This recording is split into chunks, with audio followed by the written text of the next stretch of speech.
Emotionally unavailable. Welcome to Emotionally Unavailable, the podcast where we dive deep into the world of emotional availability and intimacy. I'm your host, Melissa Hepner, and I can't tell you how excited I am to have you join me on this journey of self-discovery and connection. Whether you're navigating the complexities of relationships or exploring your own emotional landscape, this podcast is here to inspire, empower, and entertain. So get cozy and let's explore the depths of human emotions together. Hello, everyone. Happy Wednesday. Happy full moon in Sagittarius. I'm recording this on Monday night, and I'm just going to say this. I think weird, crazy shit going to happen this week in the world, so just keep your eye out. Okay, so today's guest is Kaylin Olson. Oh, my God. First of all, she's gorgeous. That should not be the first thing I say about her, but I'm currently looking at her profile because I'm about to read you her little intro. And she's very pretty. Kaylin is a teacher, artist, mystic, and speaker. For over 7 years, she has passionately guided women home to themselves by honoring the beauty and sacred aliveness that lives within their unique rhythm, empowering them to create from their soul's essence. Kaylin's body of work is rooted in sacred feminine and masculine wisdom, inviting women to embody and manifest the deepest desires of their hearts. Through the alchemy of pure non-dualism forgiveness work and embodying their inner radiance, she guides others in making the sacred tangible, illuminating how everyday life becomes a living experience where the sacred is breathed, felt, and known. I had a wonderful time with her. I actually spoke with her immediately following my talk with Roxanne, the woman from Monday's episode.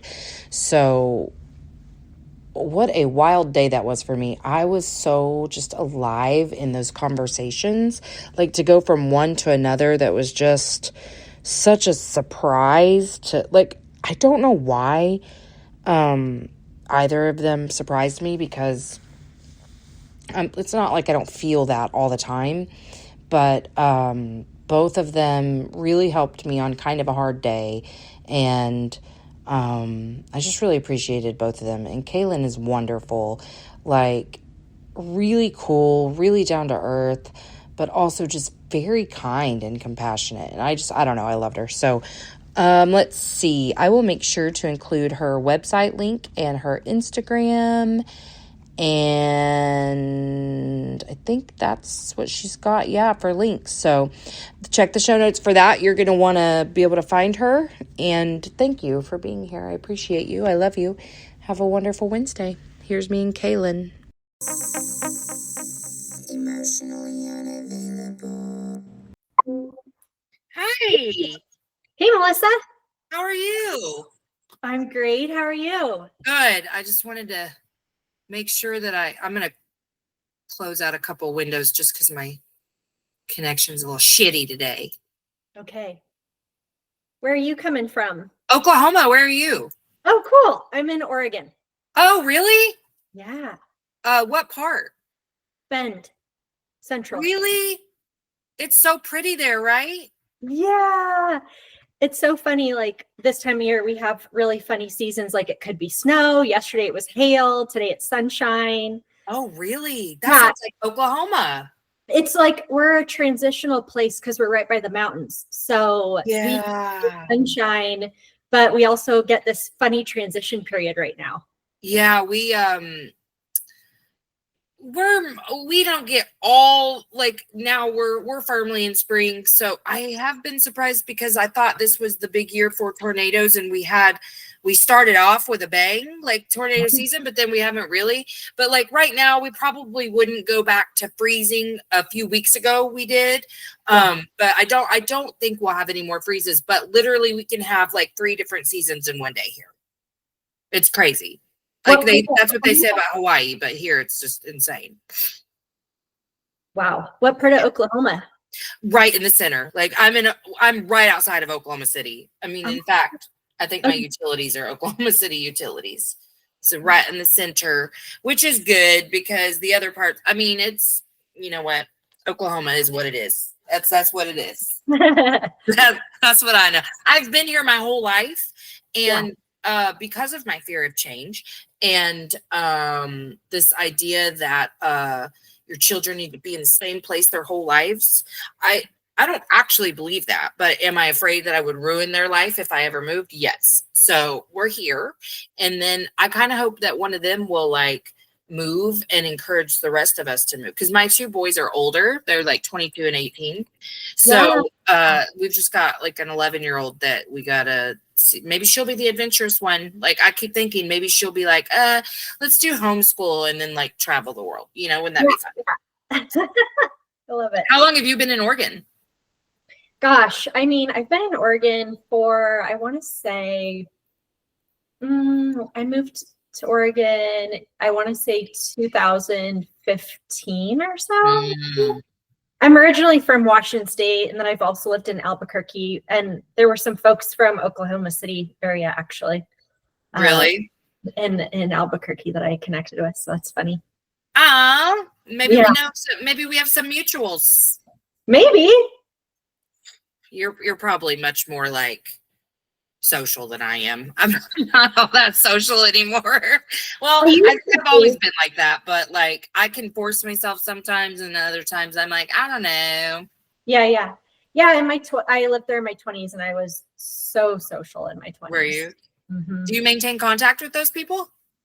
Well, the Oklahoma folks know, but the Albuquerque folks like a little off and on. Just through messaging sometimes on social media, but not anymore. Yeah. Well, okay. I was reading your profile this morning. We're already recording, so just in case you didn't know that, I'm starting to tell people that because I know the feeling when you're like, are we recording? Whatever. So I know that's not about like being afraid of what you say, but like, we're recording. Anyway, I let somebody get in my head last week, so now I'm giving a lot more PSAs. I'm not going to change anything about how I do things, but at least I'll just inform you more. How about that? But I was reading, so you're a mystic, or that's, you identify as that. The part that really just big letters to me was anytime I see somebody use the phrase coming home to themselves, because I remember when I was like, oh shit, like the first time I felt connected to my body, that I wasn't just this floating head, because that's where I had lived my whole life to cope. I just, I was to keep myself safe. I just involved myself in a lot of rumination. And, if I could process to the point internally and on my own and never actually have to share a damn thing with how I felt with somebody else, because that's scary, then I felt like I was doing it, pretty well. But whenever I was first learning how to experience feelings, because that's why my show is what it's called, because I literally did not know I was emotionally unavailable, and I didn't know we all are until we get that figured out, and I didn't know what the process really was to become unavailable, What am I doing? Anyway, so yeah, I really was just such an overthinker, and I didn't know how to get out of my head, and I felt chained to my brain. I mean, I was a prisoner, because it was a very ugly place to be too. It wasn't just analytical. It was very shamey of myself and everyone around me. It was just a lot of just, and so really getting to like connect with myself was such an experience, because I mean, you don't know what you don't know. And when you finally realize like, well, there's grief in that too. Like, oh my God, I lived 44 years of my life not like connected to myself, and what could have been if I had. I mean, obviously I have the understanding that it all works out, that, it's your journey, and you have to love those versions of you too. And they did the best that they could with what they knew at the time. But there was some grief, like honoring even just the loss of my former versions of myself. It's not that I didn't want to transition to this, but it's a loss. Yeah. So is that like all stuff you kind of experienced too?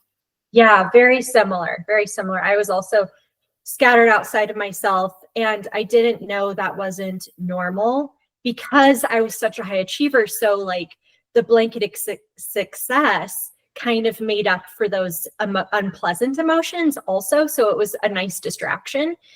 And then I just noticed when I was in Albuquerque working, I was like, oh my, and I was in my little office by myself. So I had that self-reflection time way more than when I was in college, because you're always surrounded by your friends, community. And so that one-on-one time for myself, I started to really notice the rumination. I was like, whoa, like, and I didn't even know like how to stop it. I was like, this is why, like, I want to stop it, but like it was almost automatic. And so that really like and then I was trying to pick, you know, like if I wanted to go to grad school or continue on the career ladder, and I was like, none of these feel authentic to me. So it's like that was an eye-opener, because I was also taught that like, okay, then you just decide if you go to grad school or the career ladder.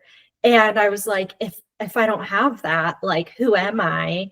And so then I was like, well, let's try this meditation thing out, you know. But even then with meditation, it was so interesting because I was still in the mental dynamics of meditation. You had a hard time meditating? Well, I wouldn't say a hard time meditating, because I was super diligent. I did it every day. And so I did like experience some relief. Like I stopped biting my nails in the beginning. So those little moments were beautiful. But then it was like, we still need to go deeper to like really feel at home and feel us, right? And so then I started discovering embodiment practices more through different teachers and through, you know, my mentor, Sarah Jenks, and coming more into the body to really feel at home. Yeah. And I don't know if like your experience has been like this too, but it's like there's different stages, you know, and the stage that I've really been in lately is being in my body during, it's 11:11 here, during tough conversations, because I, for a while, very intentionally, I have handled conversations that are going to cause activation in either myself or the other person. I handled them very systematically, because I was still very raw and tender, and I just had to really like create a little safety bubble for myself. And so it was, you know, first I was learning, oh, I have to take more accountability in these conversations. Like I'm going to say something that some people feel like is a wild take. We're not going to probably feel that way, but you know, the whole like old ideology of like, I feel blah, blah, blah, blah, blah. There is still a complete lack of accountability in using that method to communicate the way you're feeling to somebody. And we get really caught up in this, well, I feel like, and then verbally vomit, and none of that is feeling, right? So kind of getting to a place where I truly understand the difference between this is what was activated in me and it's mine to own, and you did this to me. You know, like that is the way I used to look at it, is like, well, you're doing things that cause this. There might be some truth in that, but my perception is my responsibility. I'm the one who perceives this the way, like it's touching me in this spot because of me. I'm feeling this about it because of me. It's my vision. I'm not talking about like outlandish shit. I'm talking about normal everyday shit, you know? And like, everybody hurt my feelings all the time. But like now, I do feel so much more embodied and safe just in general. Like, and it's like no one's going to die because we hurt each other's feelings, you know. That I actually had to convince myself of that. And it's been really like fun too with clients to be like, and nobody died, right? But now I'm like so grateful for a little bit of conflict, because I haven't had really any in a while, because I'm very isolated on purpose. And you know, so I'm just kind of venturing out and, you know, getting a little bit more vulnerable. That's something I'm really working on. And, you know, when I share my shit, people then have a door to say something that I probably am not going to like. And just the way that I'm like creating safety for myself in those conversations has been really fun. Like, it's almost like a game for myself now. Like, let's see how, like, let's try this. Did that work? No. Okay. analyze the data. Like, I mean, it's not all that obviously because I'm having true connections, but you know what I'm saying? Like, I'm practicing new skills because some days I still feel like totally brand new. Like, like I have a new epiphany and then it's like, oh, I'm in this brand new world again. And I like that. It's fun and it's awakened, But did you was there like different stages of that stuff for you too? Like where you're like this little baby and you're like, oh, just protect me from everything. And then you're like, I'm going to try to crawl, Yeah, absolutely. Like I would say in the beginning of getting into meditation, it was just like I said, it was still like a lot of like mentalness of like trying to almost analyze the mental patterning, which to be honest is still helpful because you're breaking a connection with the old story by creating some distance from it. And so that in itself can create an opening of like, oh, maybe I can try this differently, or maybe I can do this differently. But what I had found after doing that for a while is that I wasn't always necessarily feeling safety in the body. And I wasn't always like really creating from a joyous place. It was more still like analytical. And it's like, if we're human beings in our bodies, like I believe we're supposed to break those dynamics so that we can experience joy, so that we can experience lightness. And so that ended up being the next chapter of like really working with teachers who really got it and like being in their field and having them help me see like, oh, meditation isn't just watching your thoughts. It's actually about feeling your feelings fully in the body. And because that's where the sensations live of the old stories that make us feel like we're going like this. And it helped me see that like there is a story in the mind, but first there's actually an emotion that lives in the body and the story follows. And so instead of trying to rewire the story in the mind, if I'm with the sensations in the body, that actually creates the cause and effect of healing the story in the mind. And so that was kind of the next chapter, the next layer of when I was working with teachers and then creating, a place where I could really feel my feelings. And then it was like I was I was my own mom holding myself as a baby, right? And I felt that unconditional love, like through divine connection, that okay, now the sensations of the old stories can relax. And if the old stories and of the sensations relax, now I can feel the joyousness and the spark of the new moment of possibility in my life. And so that was like really the next chapter. And at that point, it was like I was reborn. It was so exciting.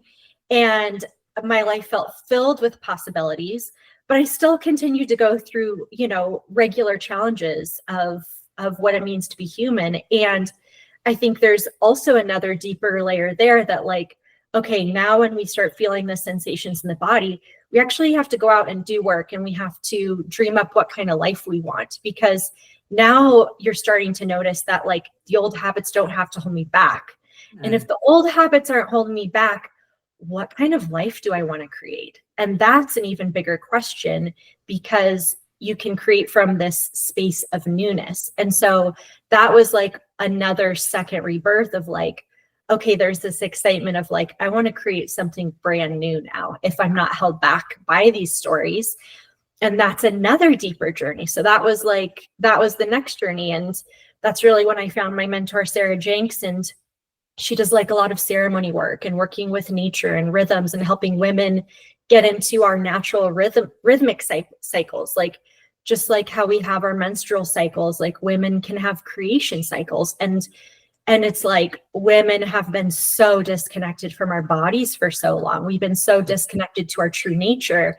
And so really embodying those practices of feeling it all the way and being with the vibrancy of creation, that's really when I just started to feel at home with myself. And that like, if things fall apart in my life, it's just like a tree letting go of the old leaves and the new creation can come forward. And that makes for like way more exciting living and like really soul aligned living that I was like really seeking for. Yeah. I've been really working on not being analytical when I'm like feeling something, like trying not to feed a feeling with the thoughts. Like I see that this is what is coming up in my brain as I try to just sit in the body. And then I just like dismiss it because I'm learning to like be fully in my body. But I do this thing sometimes where I start to like judge myself or criticize myself or doubt, like, am I doing this right? You know what I mean?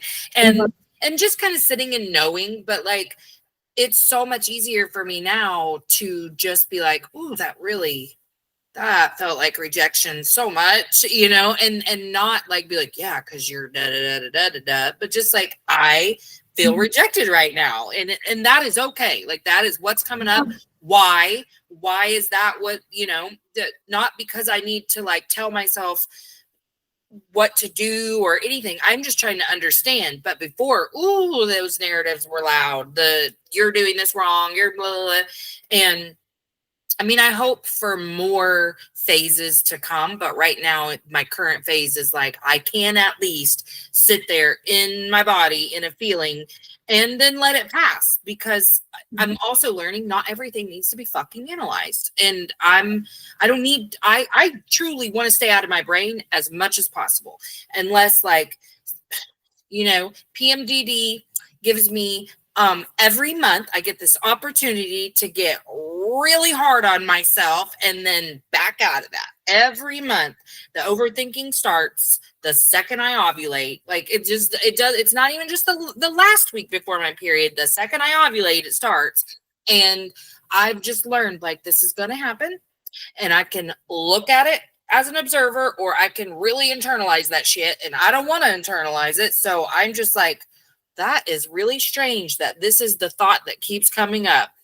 Okay, maybe I'll look at that later. Now I'm going to dismiss that. I mean, it's a constant swimming through overthinking during PMDD, but it's fine. I mean, I've learned to manage it because I know I don't have to give it my attention. And that has been a big part of embodiment for me. I don't have to give everything my attention. Everything used to get my attention. You know what I mean?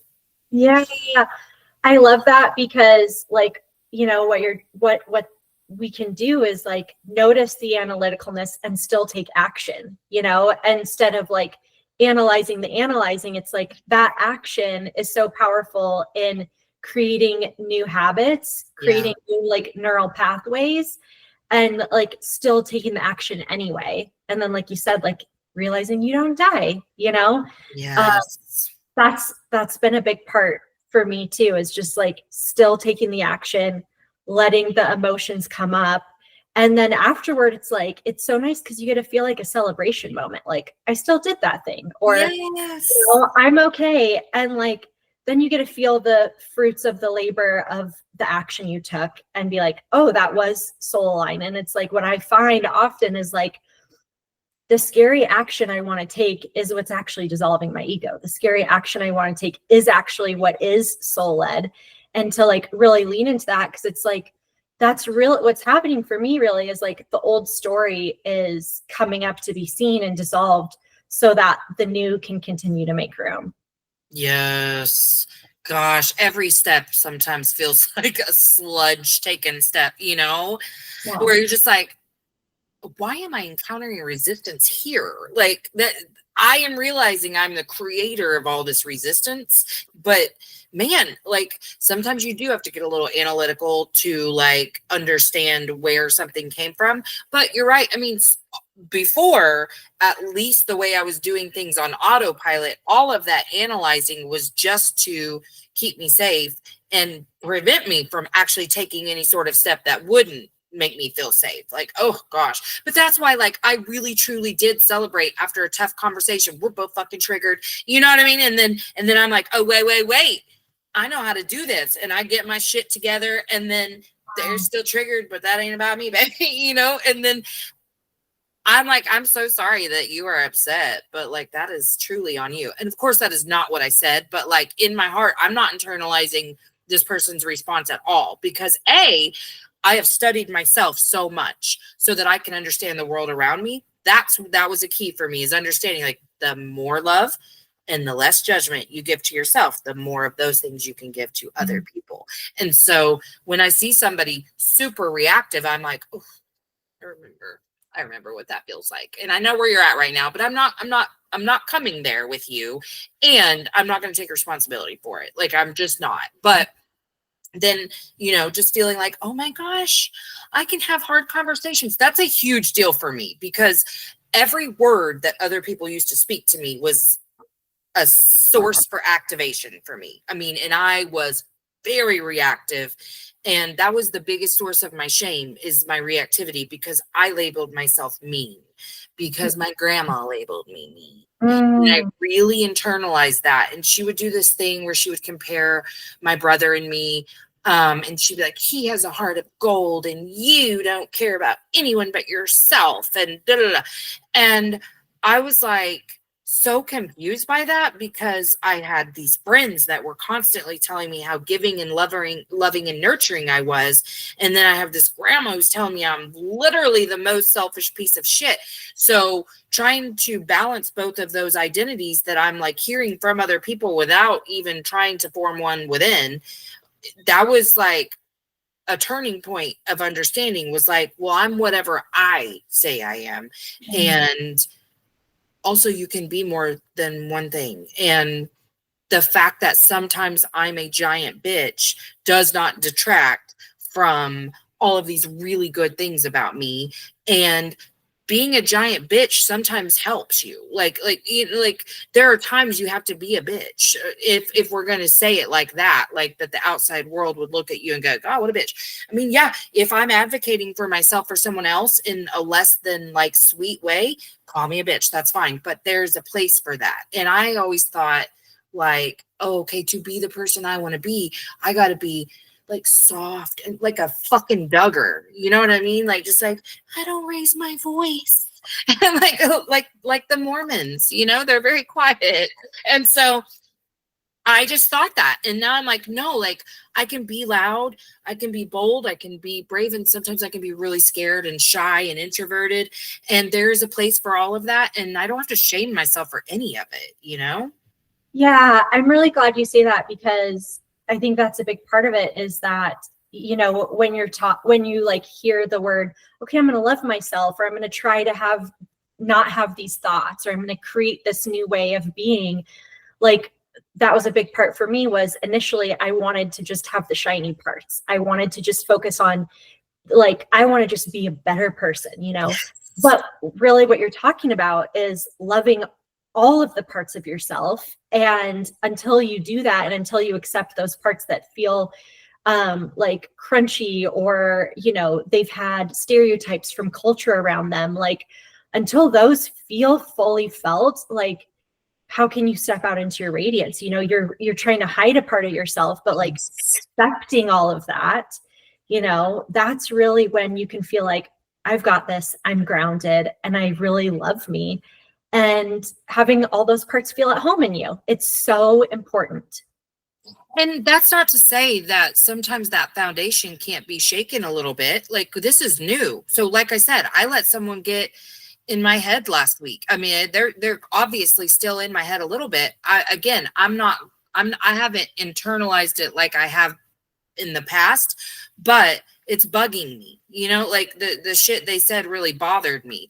I know fully that it was about them and not me, but I'm still feeling a little shaky about it. I'm not doing anything differently, but I internally am having to work on calming the fuck down about it, because it really bothered me. It really did. And that I'm okay with the fact that I'm uncomfortable right now, because I feel like this is really divine. Like, it came at a good time. Like, I feel the intention around this, and I'm okay with the fact that I have let somebody shake my confidence just a little bit, but not like my worth, not my value. And the more I'm willing to say, fitting me in a box means to say, I like this part of you, but not this.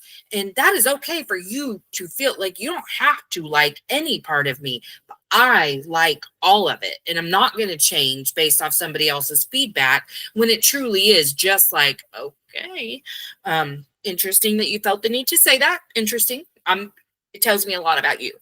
like that. This does not say shit about me. It really does not. I mean, I'd have to be specific for but I'm not going to say what they said, but like, I was just like, interesting. But transparency in that area, I feel like, is really important. And that is why, like, I continue to lean into my personal brand of authenticity, which is I'm going to show up however I feel in this moment. Like, last week's interviews were a little weird feeling because I was stressed about some shit and I was exhausted, and I'm sure that they were reacting to me not being in like my best energy. They were great, and that's fine. But like, everything's not always going to be perfect, and just leaning into like sharing with others that it's not all sunshine and roses all the time. I really thought there was going to be a day where it was sunshine and roses all the time, but the person that I was on with just before you just put it in like a really good way. And I guess I thought that like when you have this high level of consciousness that you can just tap into that energy at all times. But I think I was comparing myself to people who literally like they're spending like they're living in a desert, not around people, and not, like they're not encountering the pressures or stresses that I am either. Like, how easy is it when we're on vacation to like be all sunshine and rainbows versus like, shit with your kid making you really stressed. I mean, that's what I've been stressed about for a little bit, is one of my kids. And, however that comes out and makes my energy for that day, I'm okay with that. Like, I really am. And I'm just getting really comfortable with sharing I share that the entrepreneur journey is tough, and that, my income is not where I want it to be yet. All of the things. I pay my fucking car payment late all the time because of that. Like, I don't make the money that I did when I worked a job that somebody else was paying a paycheck for. I just don't. And damn, that car's expensive. So I'm like, well, I'll pay it late, but I want to be open about that, because there's none of this journey, spiritually, financially, anything is linear. And I keep getting told that, like, over and over, shown that. I just keep thinking though, like, okay, got it. And then you learn that, oh, now I just get a deeper understanding of that. But I mean, truly afterwards, I'm always so grateful for the deeper understanding. But did you ever think that there was just going to be this time where you no longer encountered challenges, or like that you could just decide they were fine and, Yeah. Yeah, absolutely. Like, really, when I started working with one of my teachers, this was almost 10 years ago, like 7 years ago, I would say. I was doing like really intense inner work, and I was feeling nirvana 24/7.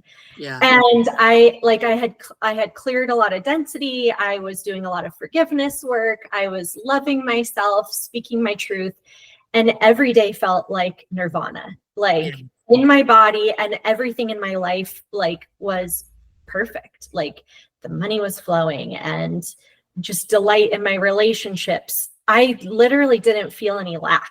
It was the crazy. And I got to a point with my teacher, I was like, I don't have any questions. Like, I'm just here. I've landed. You're like, thank you for your help. We're done. We got this. But I think that's like pretty common for a lot of people, is like, when you are on the path, you do go through that first moment of bliss. And then like the deeper stuff comes up because you're ready. And like, okay, now you're graduating into, college level spirituality, where it's like you've studied and you have the tools, and now you get to go deeper and refine even more. And so then it was like feeling even deeper, like you were saying, like the cyclicalness of it, going through, other challenges of like financial challenges, health challenges, relationship challenges. But like you're saying, every time it just took me deeper. And I noticed when I looked back, I was like, I asked for this because I really wanted in my heart to be exceptional in business. I wanted to be exceptional in my relationships. I wanted to be exceptional in all these areas. And if you want that, then life gives you the opportunities to really hone those skills. and really become the creator of your life instead of in response to it. So that means the challenges are actually bigger, not less. And so that's Right. really what I found. And it just took me even more deeper into my pain that I just wasn't aware of. It was the first chapter was my dad had passed in my first chapter. And so that was like really healing that lineage, you know? And then the second chapter was like, you know, more mother energy and like really feeling unconditional love there. And so it's just like been deeper and deeper and deeper every time, and yet profoundly more and more and more loving. And so it's like, you know, More connection to self, right? Like where you're like, damn, I was still being mean to myself and I didn't even realize. Yeah, absolutely. And, you know, feeling more connected with nature. It's like, if we're not going to feel like we're a little, you know, character floating in the wind, we also have to feel connected to all of nature. And so that was like a really big piece of me, because it's like, to let go of the struggling, to let go of like feeling like I have to do it alone, I actually need to feel connected to life and all of nature. And I think so many other cultures are really good at this. And in the West, it's like, we're just really not. And so that was a really big piece for me to come home to, was like, oh, life's got me. Like, I don't have to really rely fully on myself and on my own wisdom. I'm actually like really supported. And so all that depth just like really took me into a place of like feeling beauty, feeling love. But the lessons got like bigger and deeper and more profound. But it's like, once you have the spiritual tools, you've done the kindergarten work, like you're ready to graduate. Right. You got the formula. Yeah, like you're okay and you're ready for those deeper lessons. And there's like nuggets of gold in there if you like really stick with it. Not everybody does. And well, and I understand why. I mean, some of those fucking lessons are hard to learn. Yeah, like they want to jump off the Ferris wheel and it's like, and go to another ride, and it's right. Like, nope. You're like, if you want to be on the ride of life, like you really gotta stick with it, and know that, like, think to yourself, like, in the past, I stuck with it and these cool things happened. Like, the lessons are deeper if I stick with it. I wonder what kind of gold is going to be revealed that like really helps me keep going. Right. Well, and I feel a little embarrassed to admit this, but like I never really even thought of it in terms of, I love what you said, that I did ask for this. Like I know in other lives and in this life, I asked for this. I remember, I don't know if this was a trauma response. I don't know if this was me being connected to my higher self at 4 years old. I don't remember, but I have a lot of religious trauma that I worked through. But one of the things that really like grounded me throughout childhood was I heard the story of King Solomon. And I will say this, I had the best Sunday school teacher, and we were church bus kids because our mom would just up and leave and we'd be, there alone for however long until someone discovered we were home alone. But these church people, they would come and it was Brother Mac and Miss Joy. They were precious. And they would find us wherever the hell we were. They would just find us. And it was like divine, right? So they'd take us to church, whatever. And Brother Mac was also the Sunday school teacher.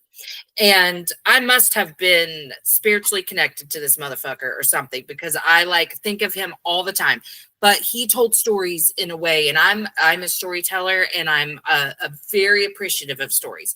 So like he would tell them in a way that just like resonated with me. And I mean, I'm over here 4 years old hearing about old King Solomon, and it is impacting me in a very big way. And I started to pray for wisdom. I wish I hadn't sometimes, but I did. And patience. I wanted patience.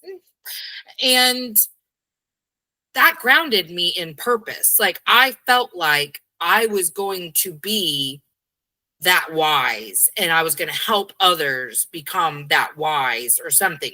But in that, I asked for wisdom, which means you're going to get a lot of fucking experiences that help you become wiser. So you can imagine what my childhood looked like. I mean, it was insane. And then all of like my 20s, being this completely unhealed person who literally said, oh, my childhood just didn't affect me, I guess. I don't know. Because I wasn't a drug addict and I wasn't like walking the streets. I wasn't doing any of the things that people told me I had a high likelihood of doing because of my childhood. So I was like, nope, made it. Look at me. I win at life. So I don't know what y'all are talking about. But like now I'm like, damn, I still feel that divine calling to continue to evolve through whatever's happening around me. But I just I never really thought like, well, I guess I thought I arrived again. I keep thinking that, right? Like, oh, you're right. That period of bliss. And it was beautiful. And I needed it after so many years of turmoil, those months of like, holy shit, this is a life I'm in love with. Like, I don't even have any money and I'm still just like so fucking happy. I mean, it was amazing. And then shit hit the fan, with kids, and that you don't get to just like overlook that, and so I was like, ugh, how am I going to get through this? And it'd be like different periods, and I'd be like, okay, I was kind of white knuckling that. What could I have done better or whatever? And I just was always looking for a way to be perfect, I guess. But I'm really comfortable now, and just like if I'm having a day that says, fuck it, I'm quitting everything, what am I even doing? I'm going to let myself say that. That's fine. We both know I'm not going to do that, but that's fine. I mean, I had a day like that Saturday where I was just feeling sorry for myself or something. And I was like, I don't know. I just don't know. I do know. I'm very certain. And that's the thing, is that I'm not seeing things in my physical reality that I thought I would see by now. But also every day I see another way I can remove a block. Like if there is truth, and this is something I'm just kind of discovering for myself, but if there's truth that everything in my reality is just a reflection of what I believe I deserve or am worthy of or whatever, well, then I got some shit I got to work through. I don't know. I don't know what that looks like for other people, like how they work through that. I don't know all that. I'm just kind of, I feel like I'm a baby in so many things. I'm just learning and learning and learning, and then sharing that learning with others. But I do know growth still feels scary to me. It does. Like if I think about it, then I get a little freaked out, and I'm like, oh, good. Okay. I recognize a block there. Like, That's so beautiful. Yeah. It's always unending. Like anybody who says like, it's going to be finished is a liar, because like, if it were finished, then life wouldn't be the unknown. And that's really the game of life, is that it's always going to be the unknown. And like, just, that's part of the fun of being alive, It is fun when you can quit taking it all so seriously too. Even the most challenging things. Sometimes I just step back and I'm like, shit, who knows? Like, let's take a break from stress today. Let's just decide it's fine for now, like to not know what's going to happen with that. But I mean, honestly, part of my healing has been to make more positive assumptions about people, places, experiences. Just like, I was a catastrophic thinker. I just got in the ocean for the first time last summer at 44 years old because I was convinced a shark would eat me. I'm not playing. Like if it could happen, it would happen to me. Catastrophic thinking on all levels, everything. I held myself back so much. Like my son would be like, let's go camping here. And I'd be like, there's buffalo there, bro. I've even camped in the area. I've actually woken up to a buffalo next to my tent. It was a very magical experience, not a bad one, but in my mind, all of a sudden that buffalo would kill me. So like, we can't do that. And so I remember like making a very conscious choice to be like, what if we just decided to believe that it will be a good experience and that what's meant to be will be. So like if you are meant to die from a buffalo, I guess that's what will happen. But like more than likely you're going to be fine. I just flew not that long ago. And in January when all the plane shit was happening, I was like, oh my God, I have a flight in April. Oh my God, and then I was like, let it go. Because before I wouldn't have taken that flight because I would have been so convinced it was intuition. And then this time I got on that plane and I was like, okay, are we a little afraid? Yeah, we are. We are a little afraid. We're not going to lie about it. But yeah, the likelihood of this plane crashing is very small and there's nothing we can do. The other side of it was for a speaking engagement. So I'm like, I'm not going to not go, but like, if it's meant to be that I die on this plane, that's what's going to happen. But like, I can get much more calm in that energy now than I used to. But before I was protecting myself from everything. Like, oh no, we might die. That's so powerful to even just like be with death and say like, if I die, I'm still okay. Because it's not like being with the unknown isn't necessarily about like thinking positively all the time. It's actually being intimate with those fears and that you're still okay. And I feel like that's where like the goodness and the possibilities can open up, because then you realize you're like, I can't really die, you know? Right. Well, but to me, it's like almost the same as like what we were just talking about with understanding that the alchemy and the magic takes place when you can own all parts of you and not just the parts that you thought you should be, but and not just accepting these parts that we used to hate about ourselves, but like loving them and knowing they have their place. You know, like to me, sitting in situations where I very much believe, at least for a minute, that I could die, and just being like, and if I do, that's what was meant to happen. So what are you going to do about it? Like, to me, that is part of the magic, is just accepting and loving all of it and knowing that there's intention behind. I just don't believe in coincidences. I don't believe that the things that I think, see, feel are for no reason, which can make the analytical mind go a little crazy. But, you know, I just try to feel into stuff now. Mm-hmm. Yeah. And I think like for me, when I think about all the things that I've been afraid of, it can all be traced back to a fear of death and feeling abandoned. And it's like, if you can sit with that fear, that's literally the root of every single fear. And I think that's what gets bypassed a lot, is like, I'm going to try harder to make this a good outcome. I'm going to try to work my magic. And it's like, that's not the point. Like, you've already been trying that for a long time, right? It's like, you've already tried to be positive. You've already tried to do a good job. It's not about doing a good job anymore. It's about like intimately being with and in the fears and loving yourself.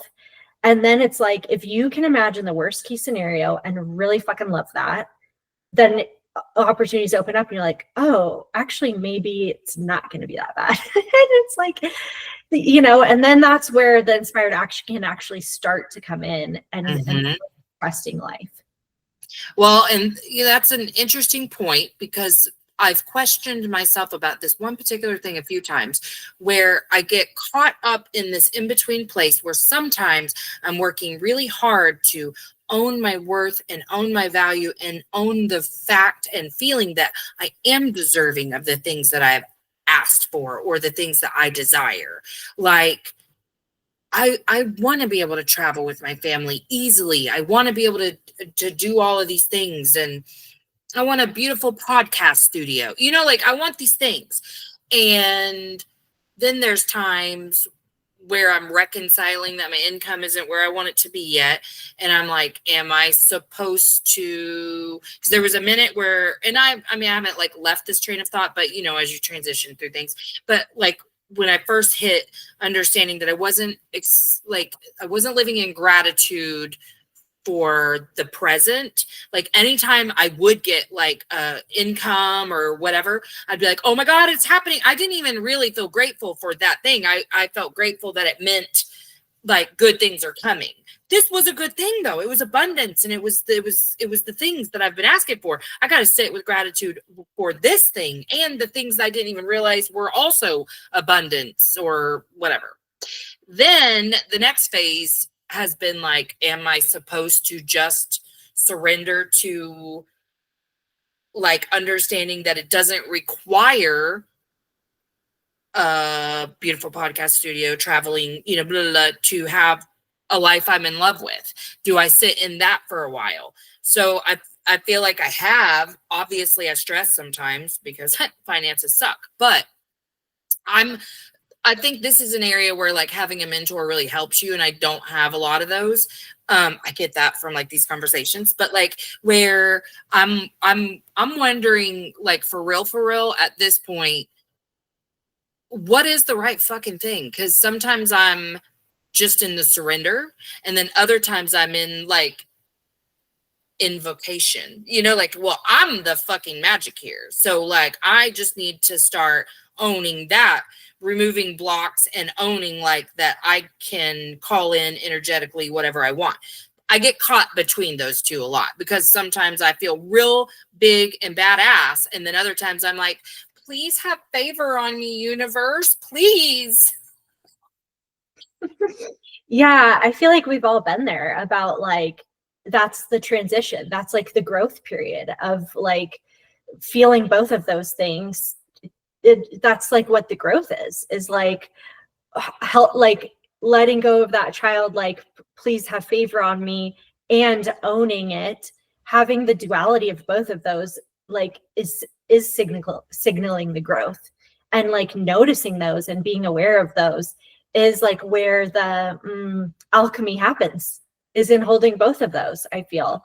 And then like, and slowly moving into like, I am worthy of this. Like I do get to have this, and like having that muscle, you know, it's like, it's so powerful.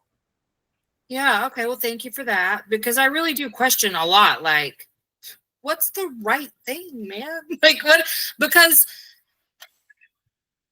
sometimes I go through periods of desperation where it's like, what the fuck? Just tell me what to do and I'll do it. You know, like sometimes I wish there was an easier like blueprint to things. But I also know like pressure is the only thing that helps me grow. So I got to like experience the shit to get the lesson. Like there's not a blueprint because it's different for all of us. Like even if the outcome internally is the same, it looks so different.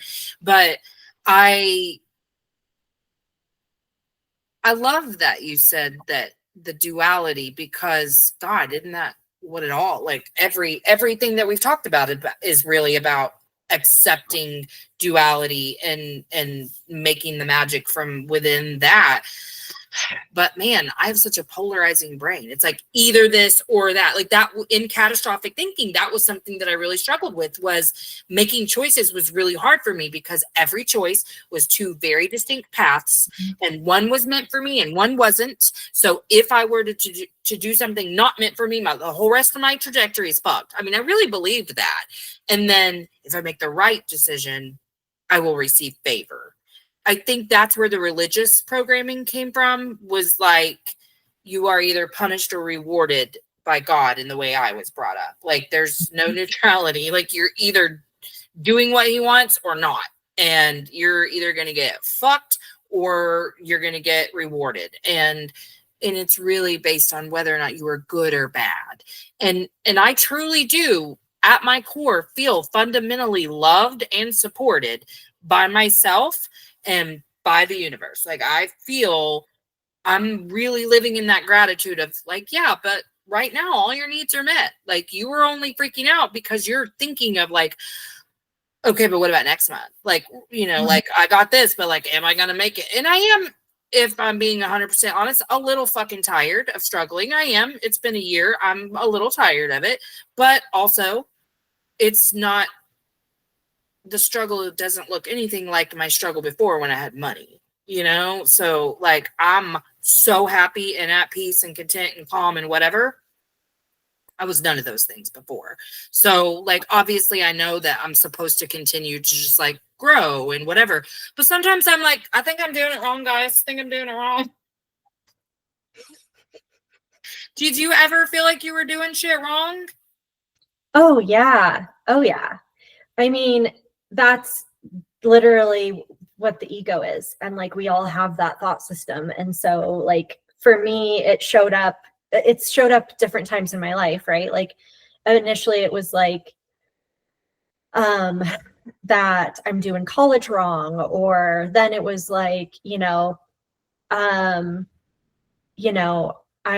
doing, I was a teacher for a little bit, so I'm doing teaching wrong. And then it was like, how to grow my business. And what I found is that like holding the opposites of the duality of like, there's a right way and there's a wrong way.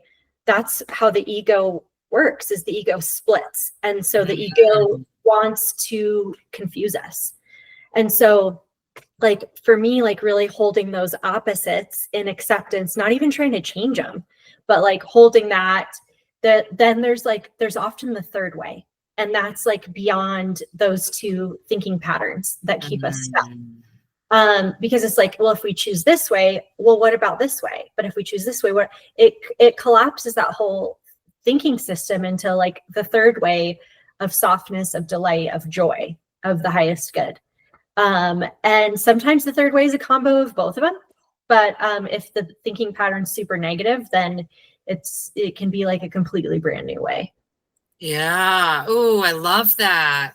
And again, it just reminds me, it's just again accepting all of it. Just knowing that there is purpose, even if it's, you know, not in every facet of whatever the experience is. There is a reason that it's been brought to you, and that if I asked to continue to reach different levels of consciousness, because I really do want that. I want to feel, I want to get everything I was supposed to out of this life, because like both of my parents died before they were 40.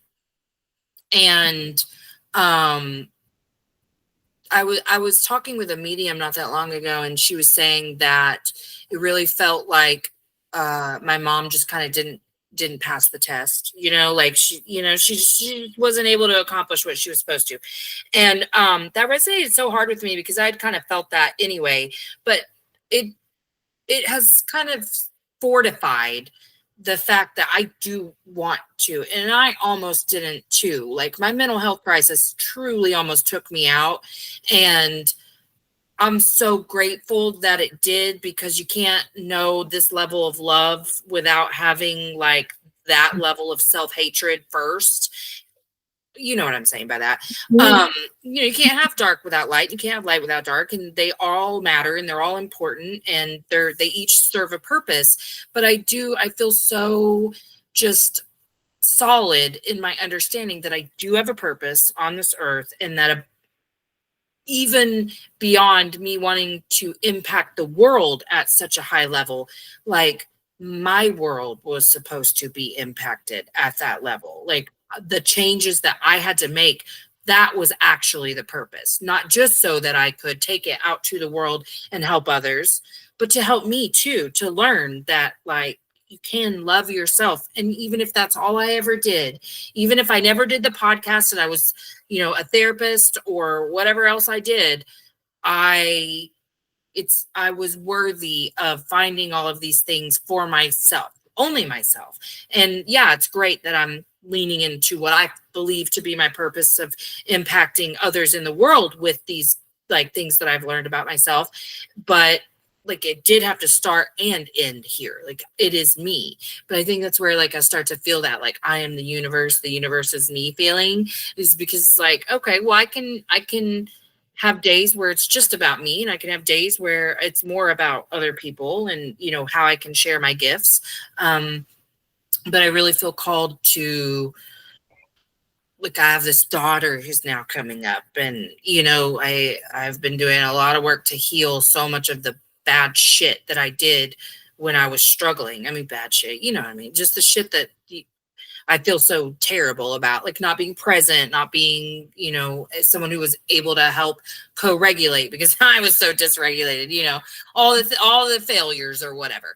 I don't like shame myself for those things anymore, but healing those wounds in her, helping her understand them has been really important. But I believe too that my purpose was the ancestral healing, you know, that I am the one in this family, all this lineage.